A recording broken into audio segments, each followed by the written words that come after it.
Takumananso programu ina ya Zakumudzi Pa Times Tv imeti makhati kuyenda madera osiyanasiyana kunkaniona magule miyambo komanso chikhalidwe cha anzathu. Ine dzina langa ndinambewe kubweranso ndithu ndi magule osiyanasiyana amene takhati kupatsirani mbuyomu nthenda ya COVID-19 isanayambe. Ndelelonso tilowere m'madera angapo amene tinapitako tione kunena kuti kodi kumeneko adatibweretsera magule otani.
ndi program yathu ya Zakumudzi imene inafotokozera muja kunena kuti ayi ndithu tikukupatsirani ena wa magulu amene tinkakupatsirani tisanabwere ndithu nthenda imeneyi ya COVID-19. Nde pano tikukamba nkhani ya mamaski kuti kumavala mamaski ena amabwera ndi zikhulupiriro zawo. Ayi komatu COVID imene kulibe, komatu izi kulibe. Ayi ndithu amalawa anzanga asakunamizeni midzi imene tilimo tentidzionesesa kuti mamaski tavala tikusamba m'manja nthawi zonse. Pano kwabwera katemera tiye tikabayitse zonsezo mukumvazo ndi nkhamba kamwe chabe. Inuyo pitani mukabayitse muziteteze komanso mukateteze abale anu ndi anzanu ku nthenda imeneyi ya COVID-19. Tipitirire pamene tikuona kuti kodi lero magulu amene atibweretsera ndotani.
mambale.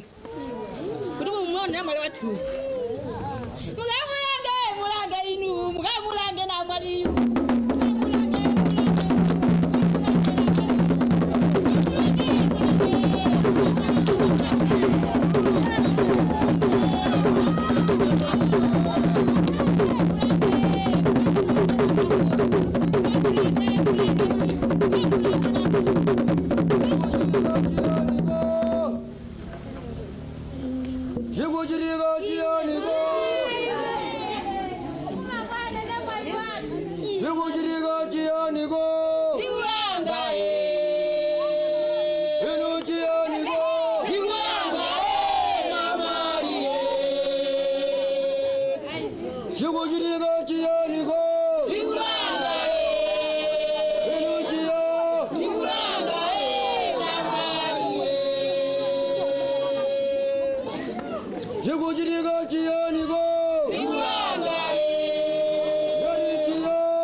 Ine ndi madutsira ya ugogo.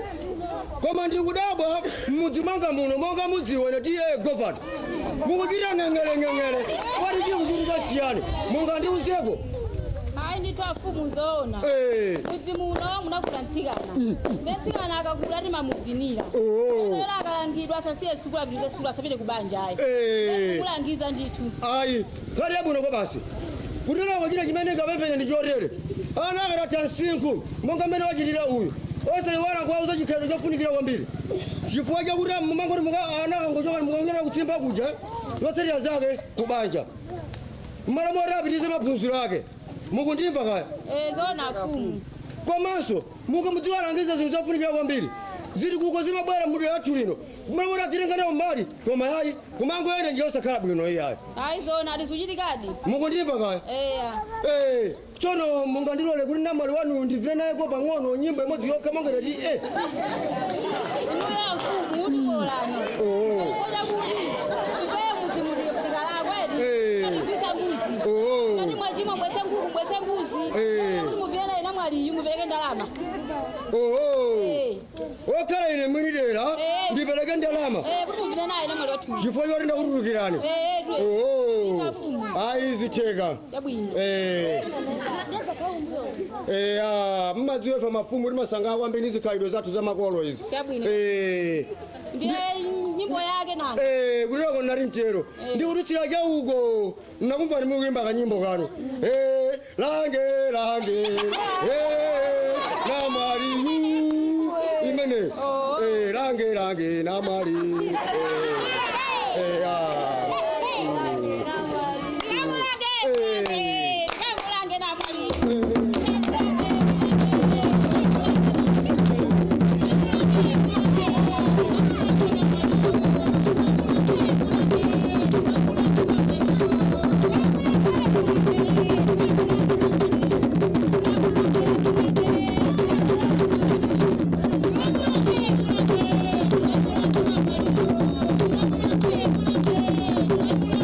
Thank you.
kutaoni kuno. Ere owani o. Ya ya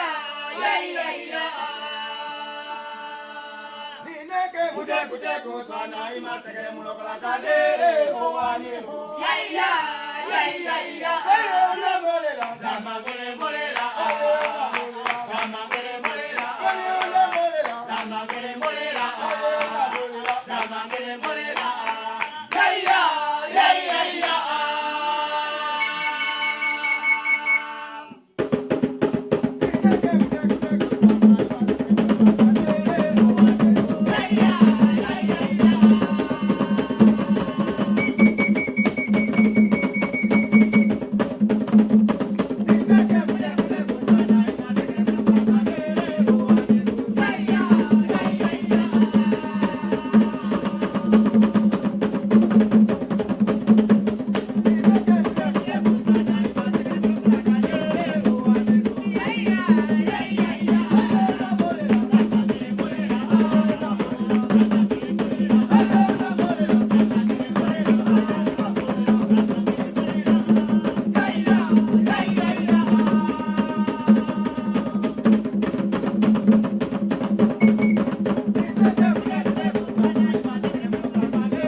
Tikatenenso ndetafika pa mtsiriziro pa programu yathu ya Zakumudzi. Lero lino timakupatsirani ndithu ena wa magule amene tidakupatsirani kalelo mbuyomo nthenda imene ya COVID-19 isanafike. Mudzakhalenso pomwepo sabata yamawa apitiriza bwenso ndithu ndi magule ena. Ine ndine Nambewe chidzukulu cha Anankhoma ndingoti ayi pitirizani kuonera kanema wa Times. Osayiwala kukabayitsa katemera ndi cholinga choti mali ino tidzakhale m'mudzi mwanumo kuvina ndithu magule amene inuyo mumavina. Nthenda imene ya COVID-19 titayigonjetsa. Mwakoma nonse.